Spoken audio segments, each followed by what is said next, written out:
মালাকুল মউত আল্লাহকে প্রশ্ন করছিলেন, দায়িত্ব তো দিয়েছেন, পুরা করতে হবে, কোনো দ্বিমত নাই।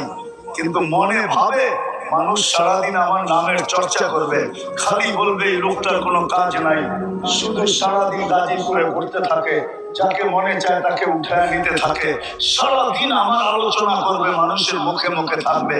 তো আল্লাহ প্রতি উত্তরে বলছিলেন, সাআজালু লিল মাউতি সাবাবা, আমরা মৃত্যুর কারণ বানায় দেব। ইয়াযকুরু সাবাব ওয়া ইয়ানসা, মানুষ কারণ নিয়ে আলোচনা করবে, তোমার নাম ভুলেও নিবে না। এখন নাম নিতেছে ডেঙ্গু, কয়েকদিন আগে নাম নিছে করোনা, কখনো নাম নেয় স্ট্রোক করছে, কখনো নাম নেয় এটা সেটা, ঠিক না? আরেকটা কারণও আছে, শুধু নবীজির দিকে তাকায় এই উম্মতের জন্য আল্লাহ এটা করছেন, এই উম্মতের জন্য। এই উম্মতকে আল্লাহ আখিরাতে শাস্তি দিতে চান না। হায় হায়, উম্মত যদি নবী চিনত।